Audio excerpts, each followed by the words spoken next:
우리가 하나님의 은혜를 받아서 하나님과 더불어 먹고 마시고 또 하나님이 공급해 주시는 그러한 자양분으로 날마다 살아감에 있어서 무엇보다 귀한 것은 하나님이 누구신지를 직접 우리에게 알려주시는 그 부분이 있기 때문에 우리가 더욱 하나님을 가까이서 보고 또 하나님을 알고 또 하나님을 만나고자 하고 기도하는 그러한 자리에 나아가게 됩니다. 하나님이 스스로 자기 자신을 알려주시지 않으면 아무도 하나님을 알 자가 없습니다. 세상의 만물은 사람이 탐구해서 알고 그만큼 누리게 되는 거죠. 우선 세상의 만물이 사람에게 직접 알려주는 경우는 없습니다. 어떤 식물이 동물이 내가 어떻다라고 사람에게 알려줘서 사람이 그거를 아는 경우가 없다는 것이죠.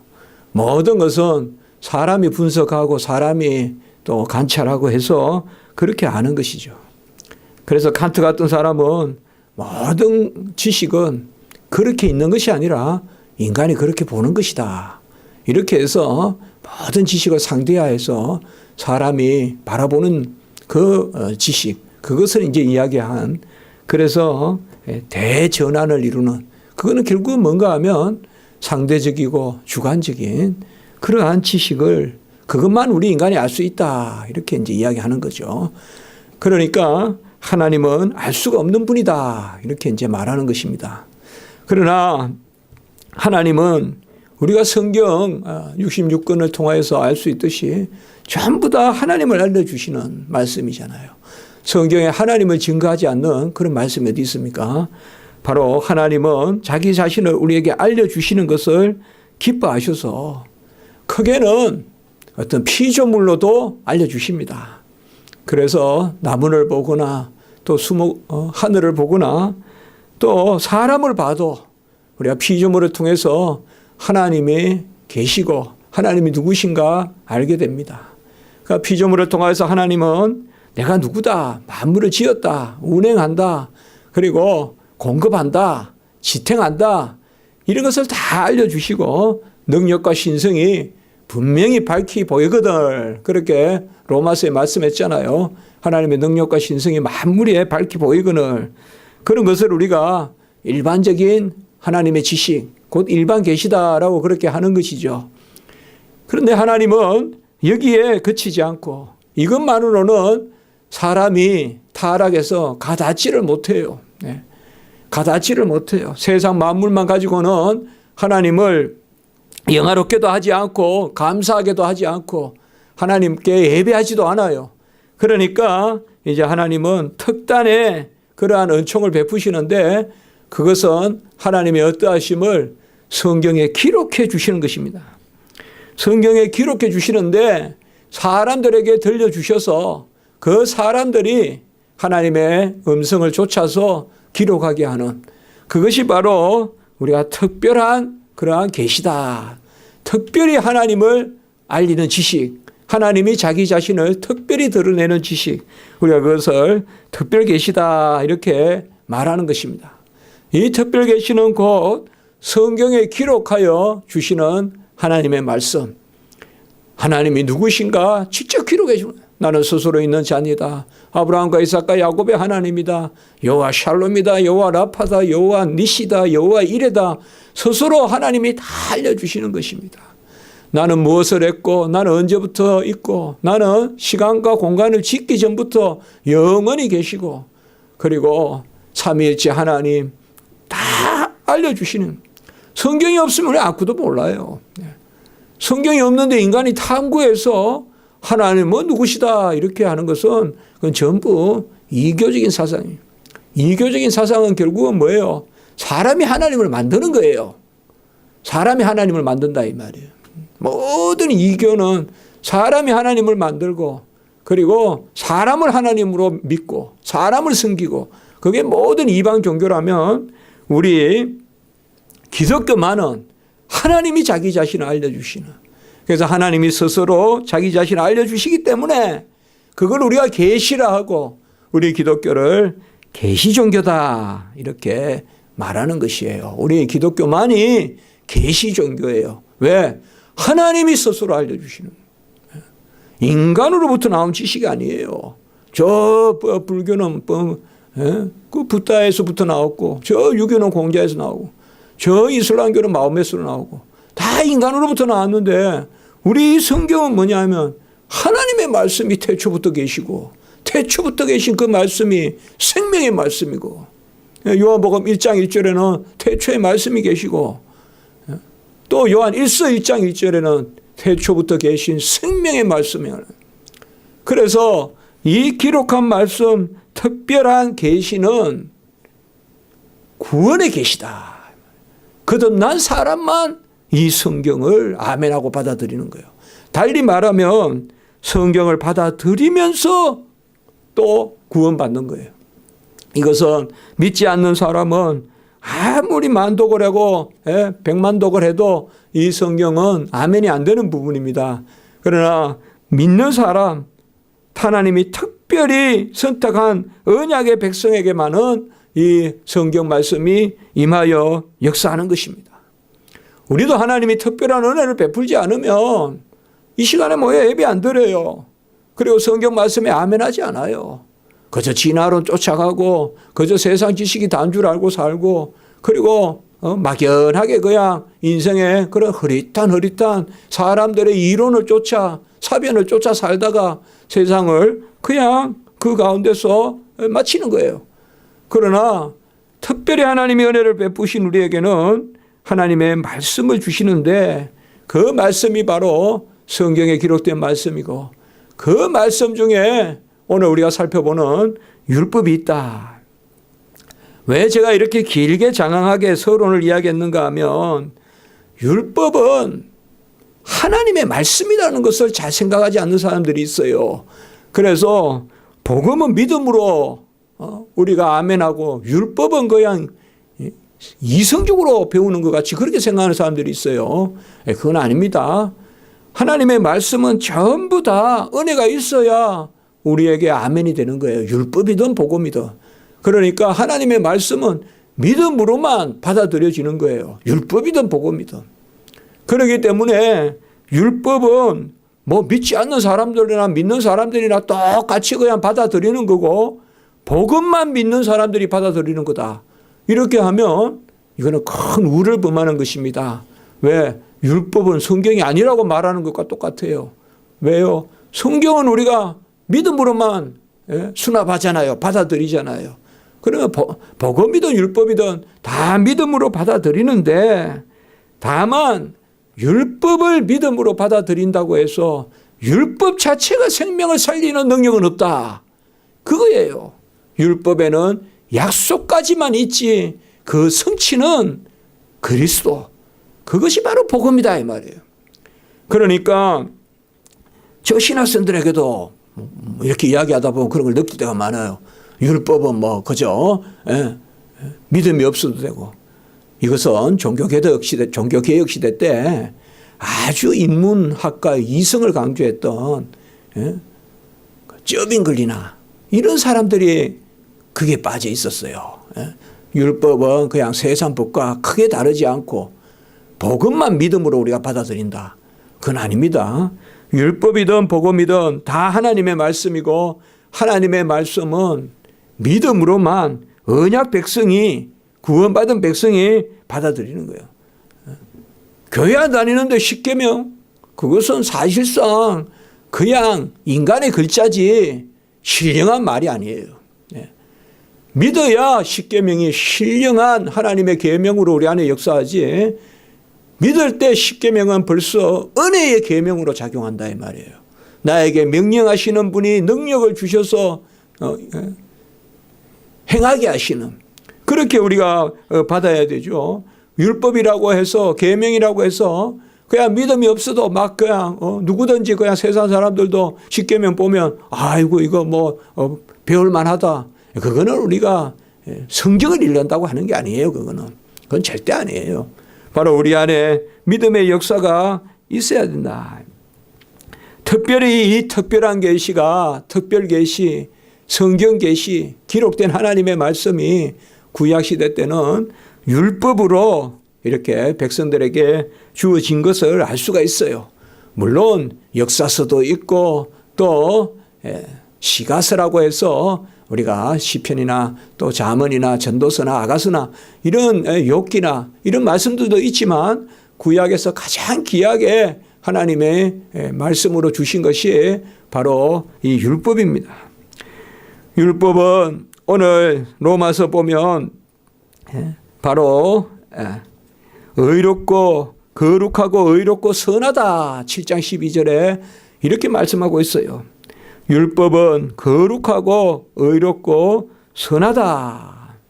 우리가 율법에 대한 오해를 많이 하는데 율법은 본래 하나님의 규범입니다. 하나님이 생명을 주신 백성이 살아가야 될 그 질서, 그것이 바로 율법이에요. 집안의 질서, 하나님 집안의 질서, 하나님 나라의 질서가 바로 율법이에요. 제가 그런 말을 자주 하죠. 한강에서 물에서 떠내려가는 그러한 거지 아이를 건져 주셨으면 이제 건져 주었다고 생명 주었다고 물가에 앉혀놓고 돌아가지 않아요. 그러면 그 아이가 뭐라 그랬어요? 그냥 놔두죠. 죽구로. 왜 또 살려가지고 이렇게 고생시킵니까? 하겠죠. 그러나 물에서 건져가지고 데려간다 이 말이에요. 집에 데려가서 이제 새 옷을 입히고 그 집의 자녀를 삼아서 그 집의 질서를 가르쳐줘서 이제는 남의 거 매일 얻어서 먹고 빌려서 먹는 그러한 거지의 삶이 아니라 그 집안의 자녀의 삶을 살도록 법도를 알려주는 거. 그게 바로 율법이다 이 말이에요. 율법은 하나님 나라의 언약 백성에 아브라함의 후손이 430년 후에 모세를 통하여서 그 집안의 질서를 받아들인다 이 말이죠. 그래서 아브라함의 언약을 모세의 이 율법의 언약이 폐지하지 못한다. 그것은 바로 하나님이 우리에게 법을 주시는 거예요. 그 법은 세 단어로 오늘 로마서 7장 12절에 거룩하고 의롭고 선하다. 그리고 14절에 보면 신령하다 이렇게 말하고 있어요. 우리가 이런 구절을 잘 아셔야 됩니다. 이게 율법의 본질을 뜻하는 거예요. 율법의 본질. 거룩하다는 것은 뭐예요? 거룩이란 말은 분별해서 드려진 거예요. 분별만 하면 아직 거룩이 아닙니다. 분별해서 하나님께 드려야 거룩이에요. 하나님께 드림받은 고로바한 돼야 그게 거룩이에요. 그러면 율법은 바로 구별되어 하나님께 드려진 바 된 백성을 위한 말씀이다 이 말. 그런 측면에서 율법을 받아야 돼요. 아무나 그냥 복음은 하나님의 택한 백성이 받고 율법은 아무에게나 역사하고 절대 그렇게 생각하시면 안 돼요. 율법도 거룩한 거예요. 바로 거룩한 백성에게, 구별된 백성에게, 하나님께 드려진 백성에게, 언약 백성에게 율법이 작용하는 거예요. 그리고 율법은 어렵다 이렇게 이야기하고 있어요. 어렵다는 것은 크게 말하면 하나님에 속한 것이 어려운 거예요. 율법은 하나님께 속한 것이다 이 말. 하나님을 떠난 것은 다 불의예요. 하나님께 속한 것은 전부 의예요. 하나님의 움직임도 말씀도 역사도 존재도 전부 하나님은 어려우신 거예요. 우리는 삐뚤삐뚤해요. 그러나 하나님은 걸음도, 하나님은 보시는 것도, 하나님은 생각하시는 것도 전부 어려운 거예요. 바로 율법은 하나님의 계명이기 때문에 어려운 거예요. 그래서 어김이 없고 하나님이 주신 것이기 때문에 아주 올바른. 그래서 율법은 어렵다. 그리고 선하다라고 이야기하고 있어요. 이 선하다는 말은 바로 올바른 그 가운데 열매를 맺는 거. 이것은 우리가 시편이나 이런 말씀을 전에 우리 교회에서 우리가 그때 금요 기도 사경회 때 보면서 자주 말씀을 드렸죠. 선하다는 말은 구약에는 토브라고 하고 신약에는 아가토스라고 하는데 이 선하다는 말이 아주 중요한 단어예요. 선하신 하나님 또 우리에게 선을 베푸소서. 이 선이란 말이 아주 많이 쓰이는데요. 이 선이란 단어가 뭘까요? 선이란 말은 두 가지 뜻이 있다. 첫째로는 진리, 두 번째는 복. 달리 말하면 이 두 가지를 묶어서 이야기하면 올바른 가운데 형통케 하심. 그게 선이다 이 말이에요. 그래서 선을 베푸소서 이 말은 뭐예요? 막 탕자같이 그냥 막 이거저거 막 그냥 꿀꿀꿀꿀 그냥 먹을 거 달라는 거 그건 선이 아니라 이 말이에요. 하나님 나라의 질서 가운데서 복된 것. 우리가 기도해야 될 제목이 바로 이거란 말이에요. 하나님이 왜 기도 제목을 주십니까? 먼저 올바른 걸 깨달으라고 주시는 거예요. 그리고 그 올바른 것 가운데서 복을 누리라고 주시는 거예요. 많은 경우 우리의 기도 제목은요. 내가 배고파서 기도하면 먹을 거 주고 내가 아파서 기도하면 병 낫게 하고 그 자체가 목적이 아니라 이 말이에요. 내가 배고파서 기도하게 하실 때는 뭐냐 하면 그것을 통하여서 나 자신을 돌아보고 하나님 앞에 올바르게 서고 그 가운데 하나님이 다시 복을 베풀어 주시는. 그래서 모든 기도는 어떤 우리가 눈에 보이는 것으로 기도 제목이 주어지지만 하나님의 기도 제목의 궁극적인 목적은 눈에 보이지 않는 것에 있어요. 그건 뭔가 하면 바로 선함에 있는 거예요. 우리를 똑바로 세워서 복을 주시려고 하는 그게 바로 선함이거든요. 그래서 율법은 이 세 가지인데 거룩하고 그렇게 구별된 백성에게 드려진 백성의 규례고 의롭고 하나님의 법이고 말이에요. 하나님의 공의고 하나님의 그 속한 것이고. 하여튼 의롭다는 하나님은 의로우시니 하나님의 속성이에요. 의라는 것은. 세상에서는 아무리 의롭다고 해도 찌꺼기가 있어요. 아무리 의롭다고 해도 1%, 2%라도 부족해요. 그러나 하나님의 의는 완전한 의, 절대의이기 때문에 그것을 기록해 주신 것이 율법이에요. 그래서 의롭고 그리고 선하다 이 말이에요. 금방 말씀같이 아주 올바른 가운데 복을 채워주시는. 삐뚤한데 복을 채워주면 어떡하겠어요. 기운 데다가 막 다지면 오히려 쓰러지죠. 엉뚱한데 내비게이션을 맞췄는데 속도 내게 하면 뭐 하겠어요. 더 목적지에서 멀어지죠. 올바로 세워놓고 하나님이 채워주시는 거. 그게 선함이거든요. 그러면 이 율법은 14절에 더 중요한 말씀이 하나 나와요. 율법은 신령한 줄 안다. 자, 이 로마서 7장 12절과 14절이 율법의 본질이에요. 신령하다는 말은 뭐예요? 언약이에요. 하나님의 백성이에요. 구원이에요. 이 율법은 구원 백성의 규범이라 이 말이에요. 어떤 세속적인 것을 채워주는 질서가 아니다 이 말이에요. 율법은 신령하다 이 말이에요. 그래서 율법이 우리가 거듭나는 단계에서는 죄를 깨닫게 하는 역사가 있고 회개하는 단계에서는 죄를 깨닫게 하는 역사가 있고 이제 성화 단계에서는 우리를 거룩하게 하는 단계에서는 바로 죄를 깨닫는 것을 넘어서서 거룩한 삶에 이르게 하는. 그래서 구원의 과정에서 이 율법이 함께 역사한다 이 말이에요.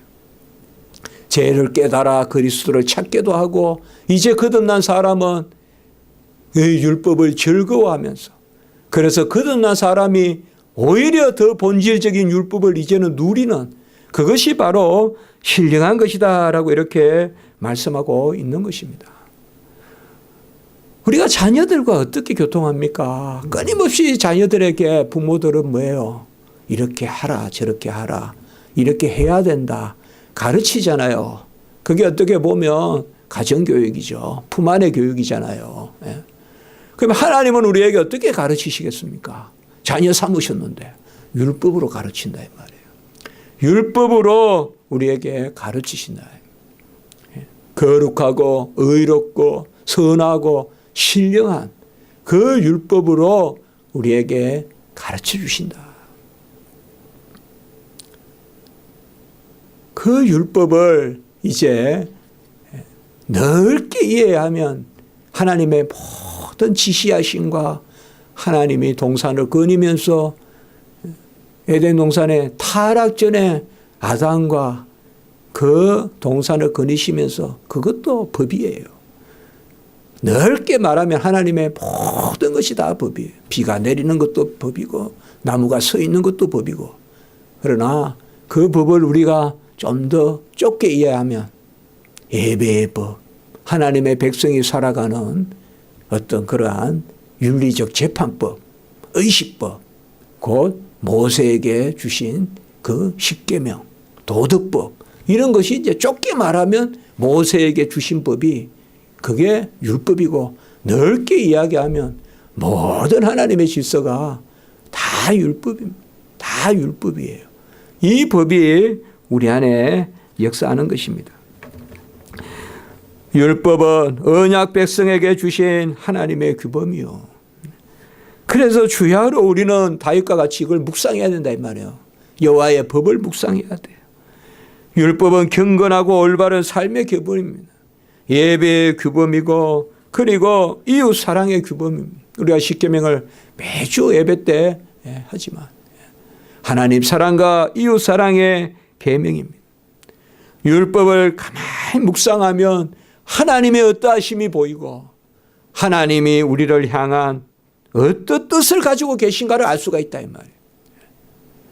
뭐 세세하게 이곳으로 가라 저곳으로 가라 그렇게 지시하지 않더라도 율법을 통하여, 말씀을 통하여 먼저 하나님이 누구신지 안다 이 말이에요. 하나님은 사랑의 하나님이시다. 거룩하신 하나님.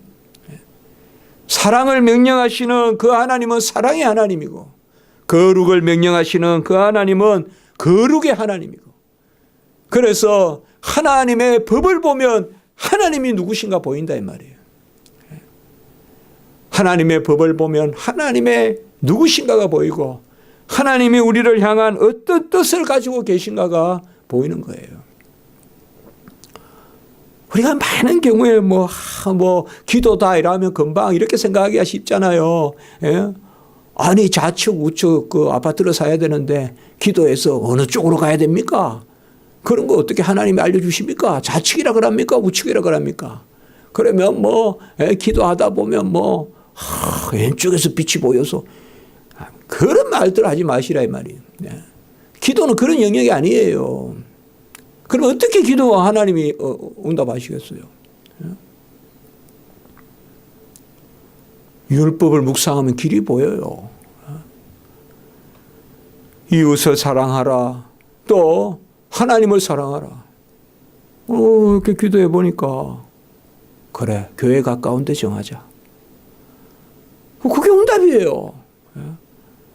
그러면 꼭 하나님이 좌측으로 가라 우측으로 가라 그렇게 생각하는 사람들 그건 안 돼요. 그거는. 예. 물론 그렇게 하나님 지시하는 경우도 있지만 매번 그렇게 하면 안 돼요. 예. 매번 그렇게 하면 안 돼요. 모든 것을 다 그렇게 그냥 신비주의적으로 그렇게 하면 안 돼요. 그렇다고 항상 우리가 법을 묵상하면 저도 많은 경우에 그렇게 결정이 돼요.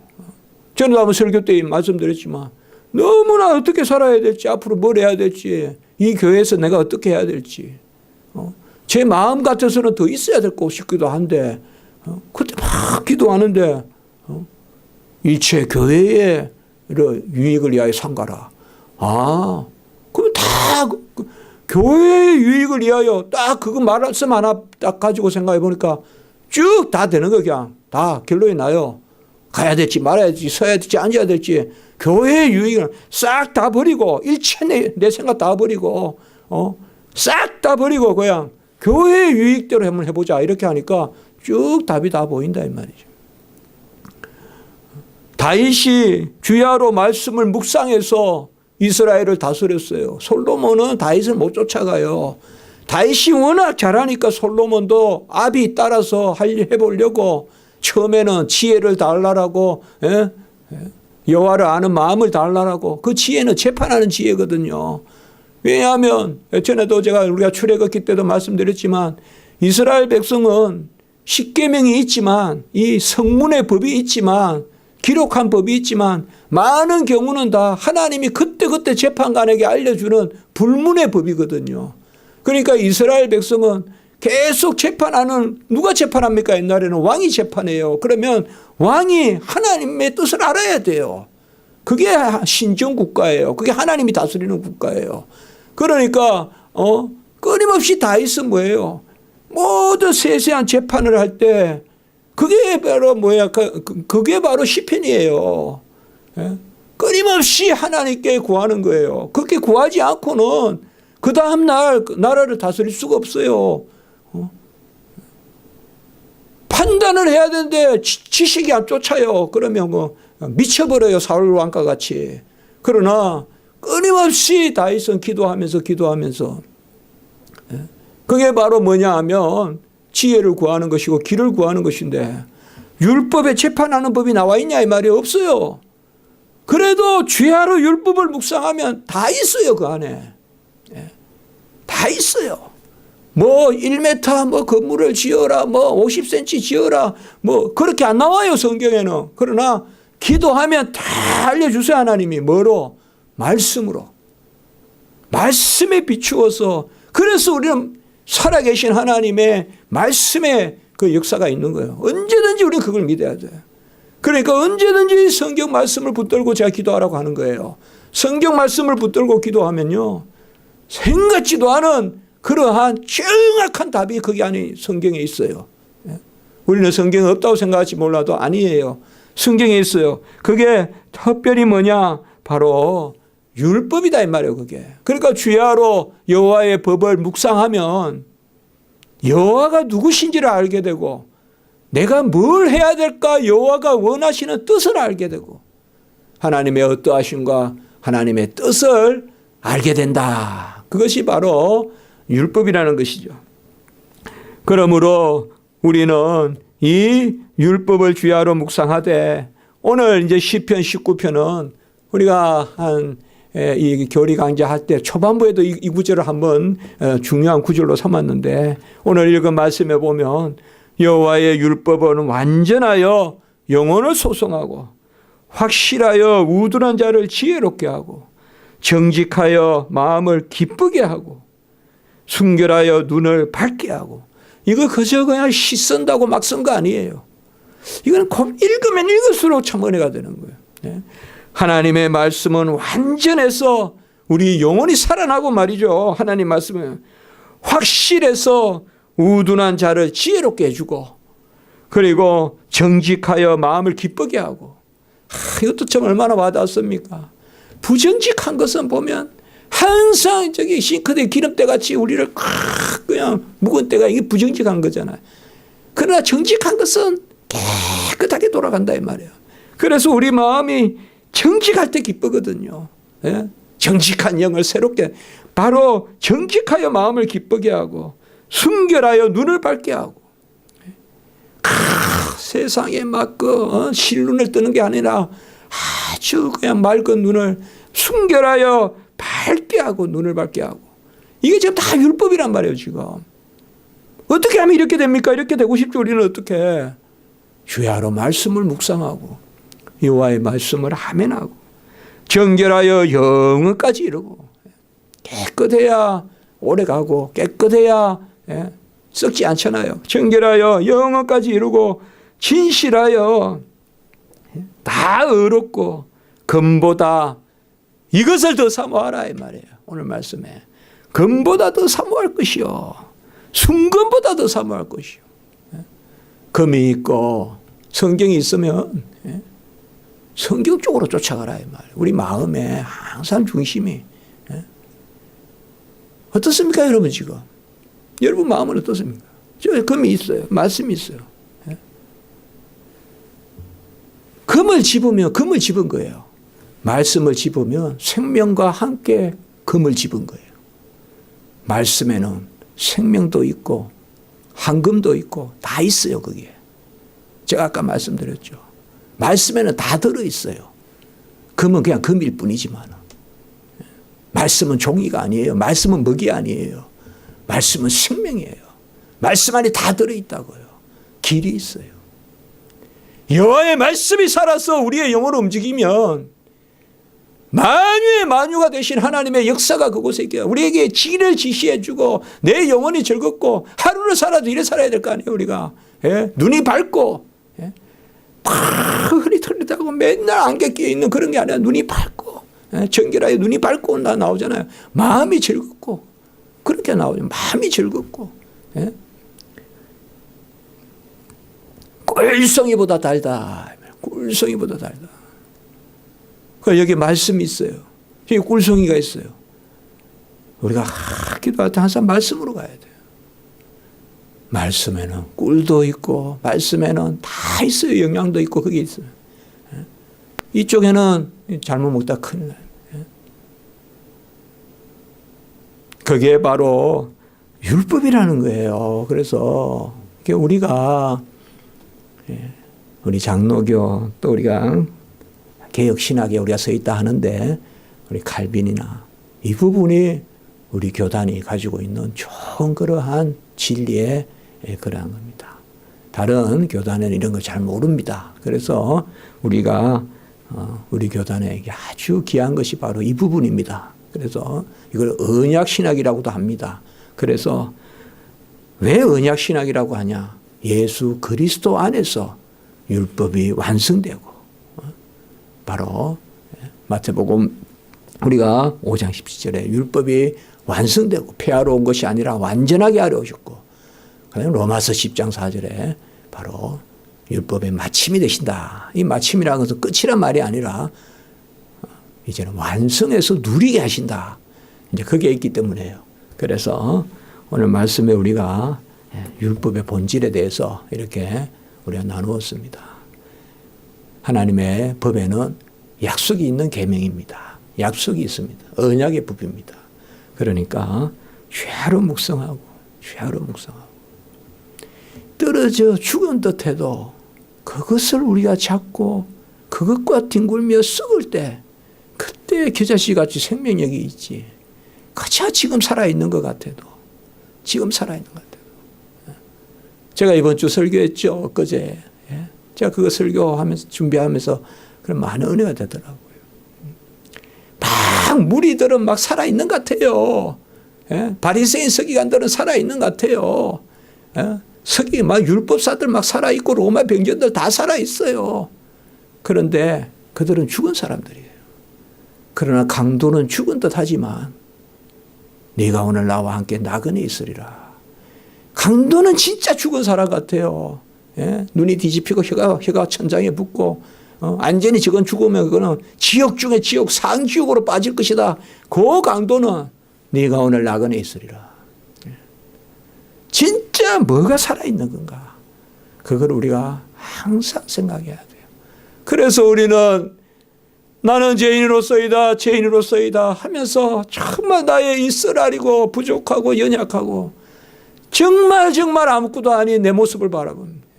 용량도 없고 면적도 없고 부피도 없고 정말 나는 아무것도 아닌 종이 한 장맛도 못하다 싶어도 하나님의 은혜가 있으면 내가 그곳에 거하여서 그때 나는 살아있다. 이런 것이 우리 안에서 율법으로 역사해요. 법이 우리 안에 들어와서 나를 그 죄를 깨닫게 하고 또 나에게 그러한 어려움을 주더라도 그때 우리는 그 버릇을 드려야 된다 이 말이에요. 나는 안 되지만은 그 순간 하나님이 꽉 십자가에 그냥 강도같이 우리를 꽉 정을 박지만 그 순간 내가 나그네 나와 함께 있으리라라고 선포해 주신 예수님 같이 우리가 항상 쓰라린 못을 박아야 되지만 그 순간 나그네 있다. 다 좋다 옳다 좋다 이 명절에 좋다 먹자 마시자 다 살아있고 만물이 명절이 되고 이런 막 소생하는 것 같아도 어떻게 보면 이런 아우성은 죽은 아우성이다 이 말이에요. 오늘 우리가 예배드리고 이런 것은 어떻게 보면 죽은 듯해도 그 생명력이 있다. 그것이 바로 율법입니다. 우리는 잘못 교회에서 자꾸 율법은 나쁘다고 생각하는데 그거는 잘못된 생각이죠. 율법은 항상 복음의 약속을 안고 있기 때문에 율법 자체가 생명은 아니지만 율법의 본질인 그리스도, 실체인 그리스도가 그 법을 완성해서 그리스도의 은혜 가운데 율법을 우리가 받고 율법을 담대히 지키고자 할 수 있기 때문에 율법은 우리에게 꿀송이보다 달고 정금보다 귀하고 눈을 밝게 하고 마음을 즐겁게 하고 우리를 소성시키는 그 오늘 우리가 말씀을 본 것입니다. 기도드리겠습니다. 거룩하고 자비로우신 하나님 아버지, 우리가 아무것도 없는 듯 하나님의 법이 들어오니 정말 우리가 부정되는 듯 하지만, 그러나 그 순간 하나님의 온갖 윤택한 것, 의와 거룩과 진리와 또 아버지의 신령한 것과 모든 것을 우리에게 더하시고 선한 것을 주시는 그 말씀 주시니 참으로 감사합니다. 여호와여, 주의 법을 우리 안에 새겨주시고 날마다 주의 법을 우리에게 깨닫게 하시고 알려주시고, 그리하여 우리가 그 말씀에 맺힌 언약의 복을 누릴 수 있도록 인도해 주시옵소서. 우리 십자가 지기 모든 성도님들 은혜 위에 은혜를 더하여 주시고, 특별히 우리 갓난 어린 영혼부터 모든 우리의 아버지여 주의 지체님들 도와주시고, 병중에 있으며 애통하며 기도하는 우리 성도님 다 하나님께서 불쌍히 여기셔서 인도해 주시옵소서. 여호와의 의로 말씀으로 너끈히 이기게 하시옵소서. 구주 예수 그리스도 이름으로 감사하며 기도드리옵나이다. 아멘.